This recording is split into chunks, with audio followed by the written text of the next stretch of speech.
J'ai été ton fan le plus dévoué aussi longtemps que je me souvienne. Aujourd'hui, je suis ravi de partager une histoire spéciale avec toi. T'est-il déjà arrivé quelque chose d'inattendu qui a changé ta vie d'une manière que tu n'aurais jamais pu imaginer? Je m'appelle Edra, et il y a quelques années, j'ai vécu quelque chose qui m'a laissé une cicatrice à jamais. C'est arrivé le 13 août 2021 à 2h45 du matin. C'était une nuit d'été torride. Les seules lumières dans la pièce étaient la lueur de mon ordinateur portable et la clarté de la lune qui filtrait à travers la fenêtre. Ma sœur et moi veillions toute la nuit pendant que notre petite sœur dormait profondément dans le lit. Notre chambre avait un matelas queen et un lit superposé. Ma sœur dormait sur le lit du bas, tandis que ma sœur jumelle et moi étions allongés sur le matelas queen, mangeant des chétos et regardant un film. Soudain, mon estomac s'est retourné et j'ai eu ce terrible sentiment de malaise. Je me sentais nauséeuse, comme si quelque chose n'allait pas. Naturellement, je me suis tourné vers ma jumelle et j'ai dit « Et, je ressens quelque chose de bizarre, comme si quelque chose n'allait pas. » Elle m'a regardé, perplexe, avant de répondre « Il est presque 3 heures du matin, va te coucher, tu es probablement juste paranoïaque. » Mais je ne pouvais pas me débarrasser de ce sentiment. « Tu sais quoi, je vais vérifier, » ai-je dit. Il y a eu un moment de silence entre nous.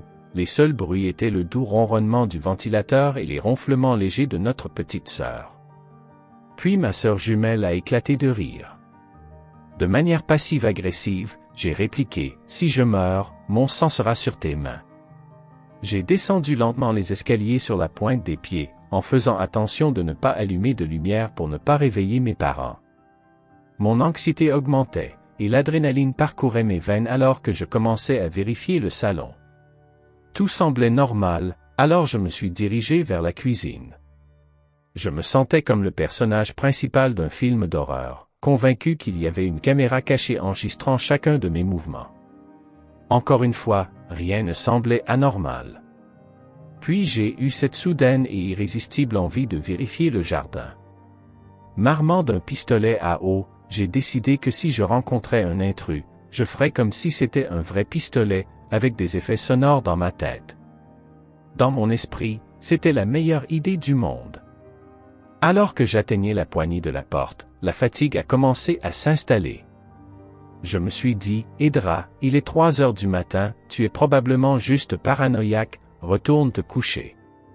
J'ai hésité un moment, pensant que je devrais faire confiance à mon instinct, mais finalement, j'ai haussé les épaules et suis retourné prudemment dans ma chambre. Une fois de retour, j'ai tout noté dans mon journal pendant que ma sœur me taquinait sans merci. Le lendemain, à l'heure du déjeuner, ma famille et moi étions en train de manger ensemble quand ma mère a dit quelque chose qui m'a glacé le sang. Des frissons ont parcouru mon corps, et les poils de ma nuque se sont dressés. Notre maison avait des caméras aux portes d'entrée et de derrière, et elle m'a dit que sur les images de la nuit précédente, il y avait un homme, probablement dans la trentaine, qui s'était approché de la porte de derrière et avait essayé de l'ouvrir. Je lui ai demandé à quelle heure cela s'était produit, et elle a répondu que c'était vers 2h45 du matin. C'est-à-dire exactement au moment où j'étais descendu. À ce jour, je me demande encore ce qui se serait passé si j'avais ouvert cette porte. Comment les choses auraient-elles pu se terminer? Ce que j'ai appris de cette expérience, c'est de toujours faire confiance à son instinct et de ne jamais, au grand jamais, ouvrir la porte à 3 heures du matin. Cela s'est passé il y a quelques années.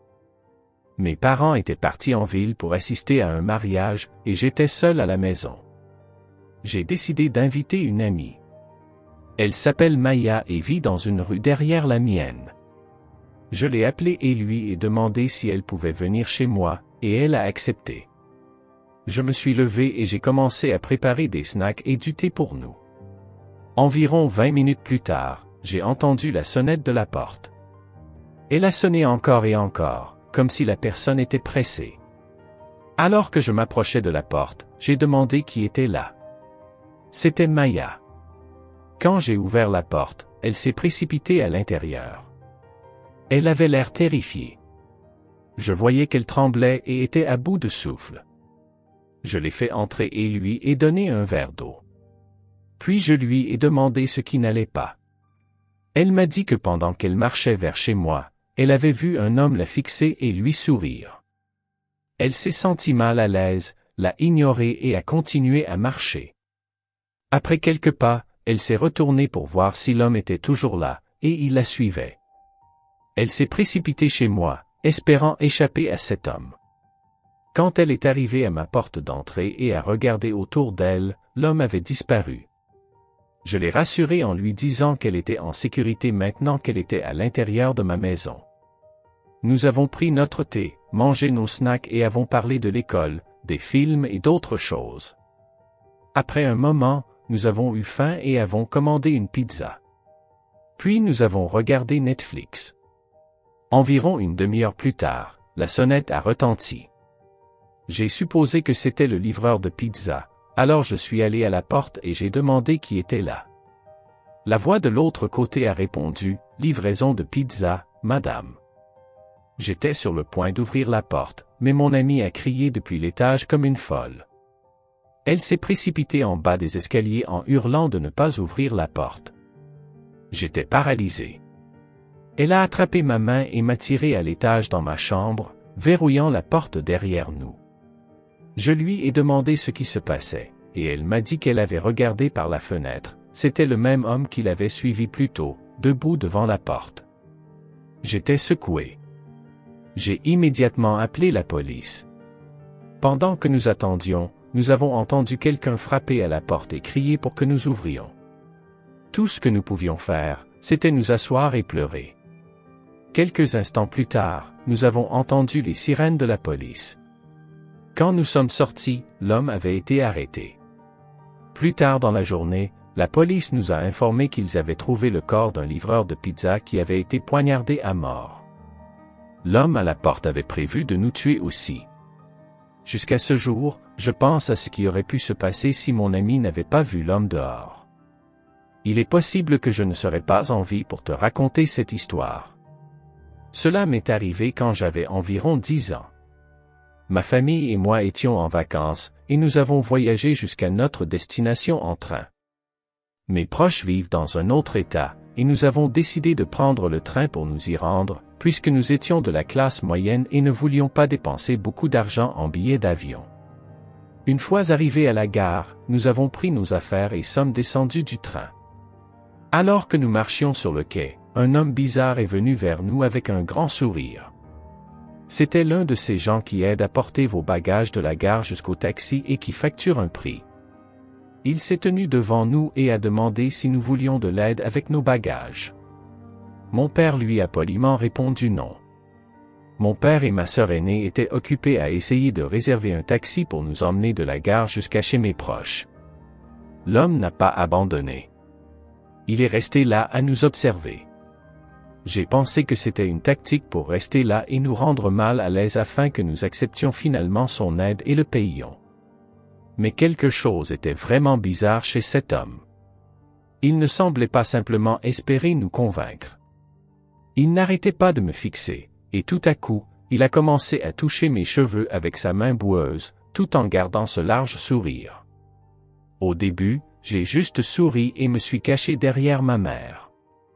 Souvent, les gens touchaient mes cheveux avec affection parce que j'étais considéré comme un garçon très attirant pour un enfant de 10 ans, du moins c'est ce que pensait ma famille. J'ai supposé qu'il le faisait pour nous faire accepter son aide, mais oh là là, comme je me trompais. Après m'avoir touché une fois, il a immédiatement touché mes cheveux à nouveau, et ma mère lui a calmement dit de reculer. Il n'a pas bougé d'un pouce et est resté là. Mon père et ma sœur n'ont pas remarqué ce qui se passait parce qu'ils étaient encore occupés au téléphone à réserver le taxi. Ma mère et moi nous sommes rapprochés d'eux, mais l'homme bizarre, toujours souriant, s'est approché à nouveau et a commencé à toucher mes cheveux et à me caresser. Cette fois, mon père a vu ce qui se passait et à quel point j'étais mal à l'aise, et il lui a crié d'arrêter. L'homme bizarre avait l'air maigre, et mon père aurait pu facilement le maîtriser, mais mon père n'est pas du genre à faire du mal même à une mouche. Même après que mon père lui ait crié dessus avec rage, l'homme n'a reculé que de quelques pas, toujours souriant, puis a recommencé à me caresser. J'ai essayé de repousser sa main, mais je n'étais pas très fort, et sa prise était ferme. Je ne pouvais pas croire que quelqu'un d'aussi maigre puisse avoir une prise aussi forte. Mon père m'a vu lutter contre lui et a décidé que nous devions nous éloigner de cet homme. Il l'a poussé, et nous avons tous commencé à marcher rapidement vers la sortie de la gare. J'ai regardé en arrière pour vérifier si l'homme bizarre nous suivait, et à mon soulagement, il est resté où il était, mais il souriait encore plus qu'avant, même après avoir été poussé et être tombé. La gare était très fréquentée, mais personne ne semblait même le remarquer. Cette partie m'a particulièrement effrayé, mais toute ma famille a été terrifiée par cette expérience. Maintenant, j'ai 18 ans, et je me souviens à peine de cet incident, car mes parents me l'ont raconté plusieurs fois. Je m'en souviens plus comme une histoire, mais même si je ne m'en souviens pas complètement, je pense que cette expérience m'a rendu inconsciemment nerveux à l'idée de parler à des inconnus, surtout les gens qui font des travaux manuels et certains commerçants. Mais je travaille sur moi-même pour surmonter cela. Nous aurions dû le signaler à la police, mais ma famille a estimé que nous avions été sauvés par la grâce de Dieu. Ils ne voulaient plus avoir de contact avec lui ou même revoir son visage effrayant.